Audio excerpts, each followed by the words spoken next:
حامدا ومصليا ومسلما أما بعد فأعوذ بالله من الشيطان الرجيم بسم الله الرحمن الرحيم وأنزل الله عليك الكتاب والحكمة صدق الله العظيم۔ بارگاہ رسالت مآب صلی اللہ علیہ وسلم میں درود و سلام کا نذرانہ عقیدت پیش کریں۔ صلی اللہ علیہ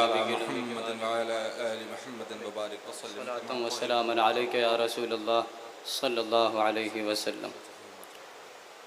طب نبوی میں ہے ملتی ہر بیماری سے نجات، طب نبوی میں ہے ملتی ہر بیماری سے نجات، سائنسی تحقیق بھی اب مانتی ہے جس کی بات، اور ساری دنیا گھوم کر میری نظر آئی مگر، ساری دنیا گھوم کر میری نظر آئی مگر، مل نہیں پائی ہے مثل مصطفیٰ کی تعلیمات۔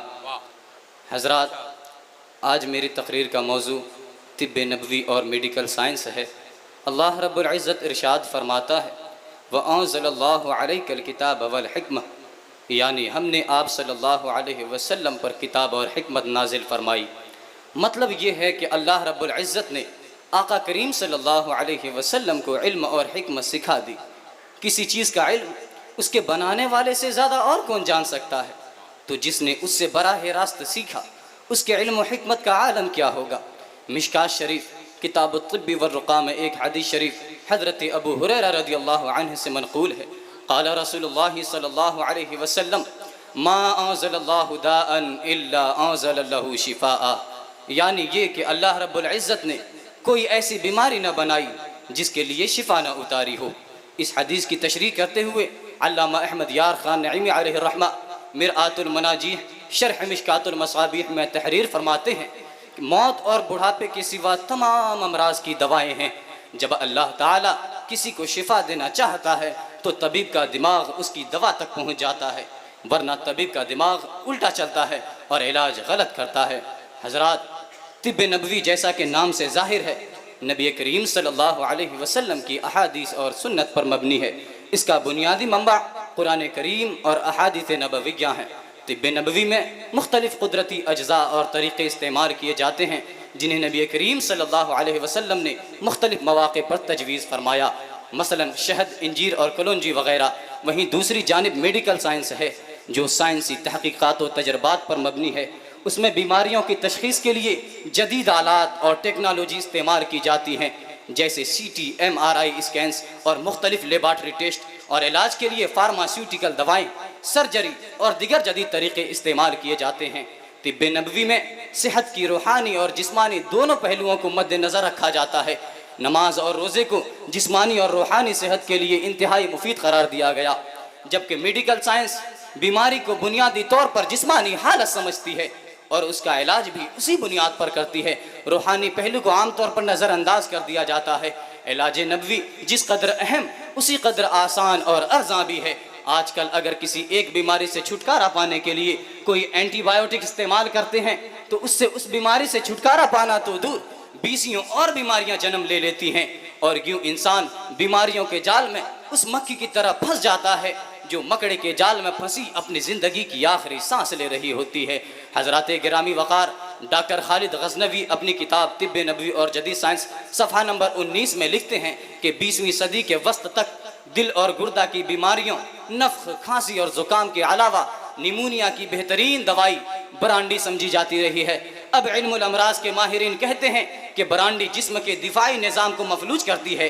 اسے پینے کے بعد پھیپھڑوں میں حفاظتی اقدام مفلوج ہو جاتے ہیں اور دماغ کے خلیے مستقل طور پر ضائع ہو جاتے ہیں اور جگر تباہ ہو جاتا ہے۔ میرے دوستو، آج یہ سائنٹسٹ اس طرح کے انکشافات پیش کر رہے ہیں، حالانکہ 1400 سال پہلے ہی آقا کریم صلی اللہ علیہ وسلم نے ہمیں انگور سے بیماری کے بارے میں بتا دیا تھا۔ مسند احمد کی حدیث نمبر 18787 میں ہے کہ جب طارق بن سوید رضی اللہ عنہ نے پوچھا تھا کہ یا رسول اللہ، کیا ہم انگور کو نچوڑ کر ان کی شراب مریض کو بطور علاج پلا سکتے ہیں؟ تو آقا کریم صلی اللہ علیہ وسلم نے فرمایا تھا اس میں شفا تو نہیں لیکن نیری بیماری ہے۔ حضرات، آج شہد کی بات کریں تو یہ ایک ایسا قدرتی مادہ ہے جو تقریباً دنیا کے ہر کونے میں پایا جاتا ہے۔ اس کے بے شمار فوائد ہیں۔ شہد میں موجود اینٹی بیکٹیریل خصوصیات کی وجہ سے یہ زخموں کے علاج میں مؤثر ہے۔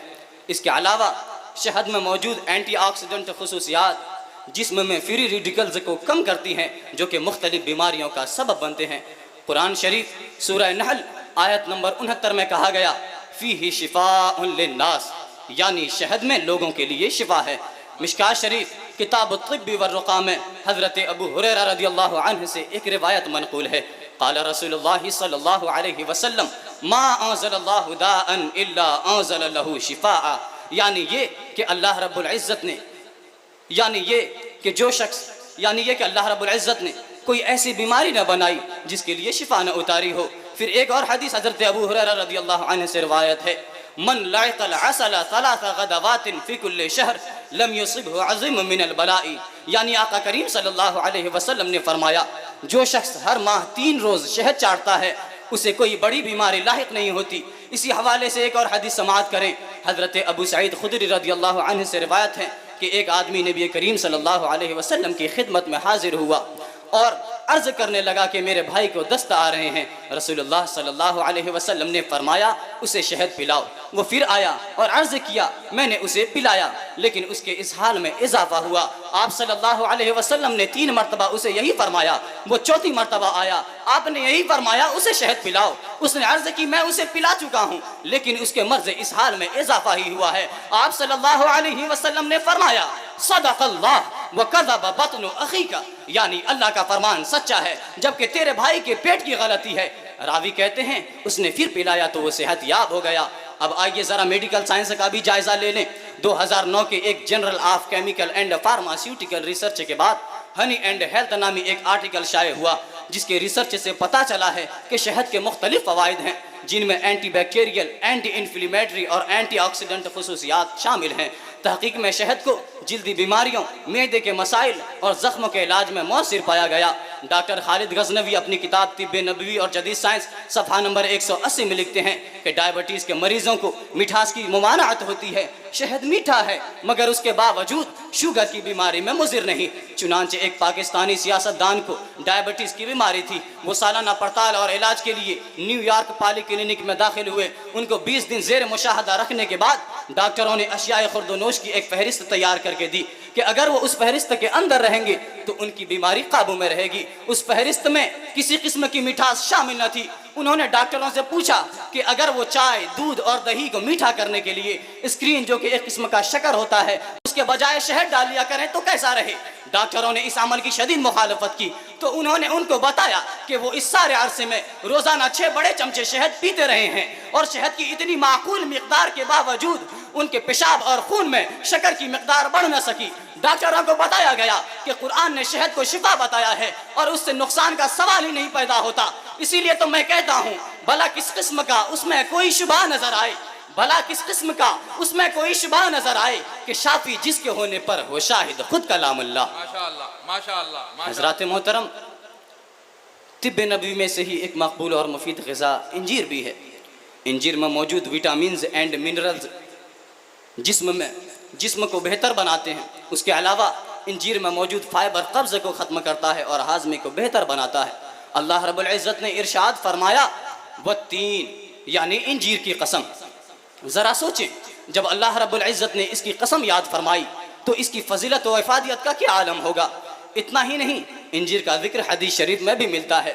امام دیلمی کی کتاب مسند فردوس باب الکاف میں حضرت ابو ذر رضی اللہ عنہ سے ایک روایت ہے، نبی کریم صلی اللہ علیہ وسلم نے ارشاد فرمایا انجیر کھاؤ۔ اگر میں یہ کہوں یہ وہ پھل ہے جو کہ جنت سے نازل ہوا ہے تو کہہ سکتا ہوں کیونکہ جنت کے پھلوں میں گٹھلی نہیں ہوتی، تو اسے کھاؤ اس لیے کہ یہ بواسیر کو ختم کرتا ہے اور گٹھیاں یعنی جوڑوں کے درد میں فائدہ پہنچاتا ہے۔ اب آئیے ذرا میڈیکل سائنس کا رخ کرتے ہیں۔ روزنامہ منصف حیدرآباد میں چھپے ہوئے ایک آرٹیکل میں سائنسی تحقیق پیش کیا گیا جس میں کہا گیا ہے انجیر کے بے شمار فوائد ہیں۔ لمبی بیماری کے بعد صحت یابی کے دوران انجیر کھانا بہت مفید سمجھا جاتا ہے۔ یہ طبیعت کو نرم کرتا ہے اور بدن کو فربا کرتا ہے۔ اس کے خشک پھلوں میں 50% سے زائد شکر ہوتی ہے۔ اس کے علاوہ تھوڑی مقدار میں ایسیٹک ایسڈ، میلک ایسڈ اور سائٹرک ایسڈ بھی ان میں ملتے ہیں۔ ایک بہت اہم انزائم جس کا نام فسن ہے اس میں پایا جاتا ہے، اس لیے یہ معدے کے امراض میں فائدہ بخش اور گردوں کو صاف کرتا ہے۔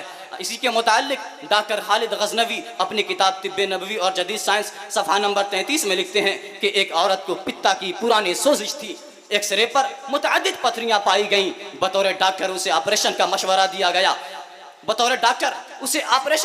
دیا گیا، وہ درد سے مرنے کو تیار تھی، لیکن آپریشن کی دہشت کو برداشت کرنے کو تیار نہ تھی۔ اس مجبوری کے لیے کچھ کرنا ضروری ٹھہرا، چونکہ نبی کریم صلی اللہ علیہ وسلم نے کلونجی کو ہر مرض کی شفا قرار دیا ہے، اس لیے کاسنی اور کلونجی کا مرکب کھانے اور صبح نہار منہ 6 دانے خشک انجیر کھانے کو کہا گیا۔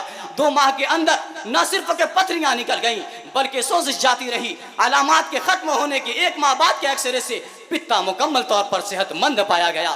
حضرات محترم، اس طرح انجیر نہ صرف طبی اور مذہبی طور پر اہمیت رکھتا ہے بلکہ سائنسی حوالوں سے بھی اس کی افادیت ثابت ہو چکی ہے۔ میرے دوستو، شہد و انجیر کے علاوہ زیتون، تربوز، جو، مہندی، سرما، کھجور اور لوبان وغیرہ بہت سی ایسی چیزیں ہیں جو طب نبوی میں بڑی کارآمد ہیں اور ان سب پر سائنسی تحقیقات جاری ہیں۔ انجیر کا ذکر قرآن شریف میں بھی آیا، زیتون کا ذکر بھی قرآن شریف میں آیا، اور زیتون کے ذکر قرآن شریف میں آیا، اور اس کے تیل کو دل کی بیماریوں سے بچاؤ اور مجموعی صحت کے لیے انتہائی مفید پایا گیا ہے۔ تربوز جو گرمیوں میں جسم کو ہائیڈریٹ اور تازگی بخشتا ہے، اس کے فوائد بھی نبی کریم صلی اللہ علیہ وسلم کی احادیث میں موجود ہیں۔